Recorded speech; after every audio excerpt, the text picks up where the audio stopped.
The Warriors lost to the Kings last night. The story isn't just what is the future for the Warriors and Klay Thompson, is what happened last night with Klay Thompson. He had 0 points. He was 0 for 10 from the field. Did we just watch the last time we will see the Splash Brothers in a Warriors uniform? Yeah, it's over. It's a wrap. Like, we can move on to another topic very quickly here because the quote-unquote mini dynasty is over. The Warrior domination is over. And it's something that you referred to on Monday. We were talking about the Western Conference, the changing of the guard. And you're starting to see that now with Oklahoma City being the 1 seed. Obviously, the Nuggets are still the team to beat. They're the defending champs. But you've got the upstart T-Wolves now with the rock star and Anthony Edwards. And you had a team last night that showed like they wanted to win against a team. I know this is kind of cliche stuff, and it's not real. But did the Warriors look like they wanted to win that game? Did the Warriors come out with energy and emotion and an offense that looked like it knew what the hell it was doing? Or did the Warriors come out and look kind of old against a younger team that can run up and down the court? And the video you just showed there, those aren't even contested jump shots. Like, he's coming off curls there. He's open. The elevation's there. He just missed. He had one of those nights that all shooters have.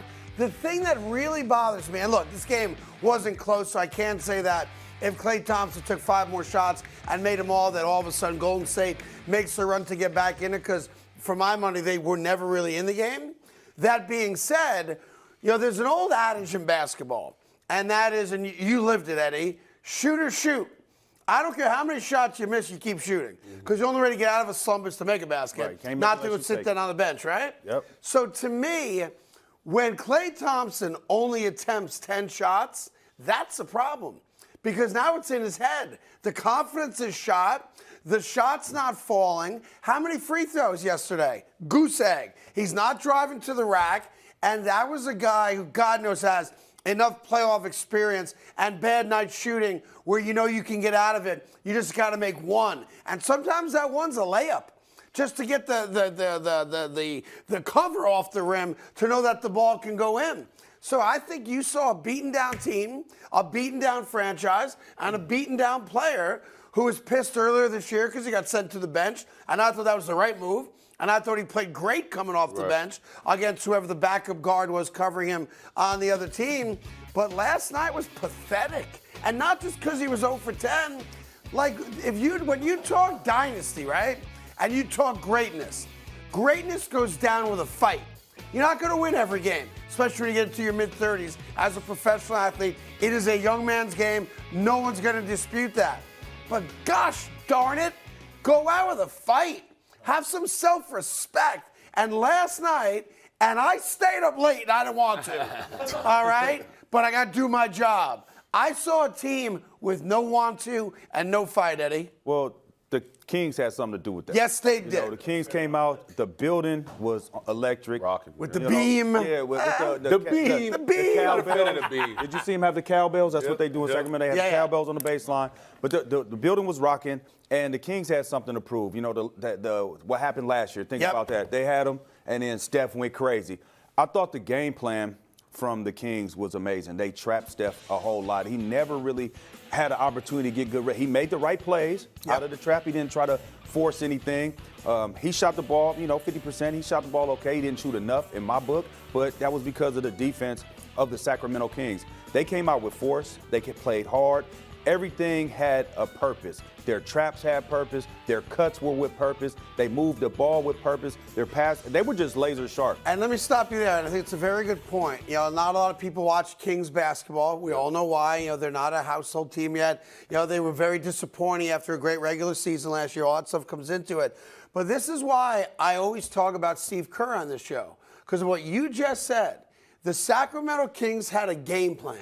A game plan to try to control Steph Curry as much as you can control a guy that's good from 30 feet out, right? And what did the Warriors do to combat it? Nothing.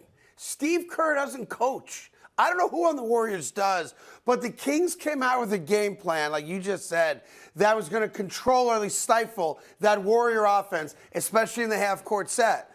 And what did the Warriors do to combat it? What changes did they make? We talk in football all the time about when you guys go in the locker room at halftime, what changes is a coaching staff going to make based on a defense you see, right? Yep. Well, what changes did Steve Kerr make last night to try to goose the Golden State Warriors? Nothing, because I think right. one of the – listen, to be honest with you, and I thought we talked a little bit about it yesterday, when the Sacramento Kings didn't have Malik Monk, I thought they were going to be in trouble, right? I really did.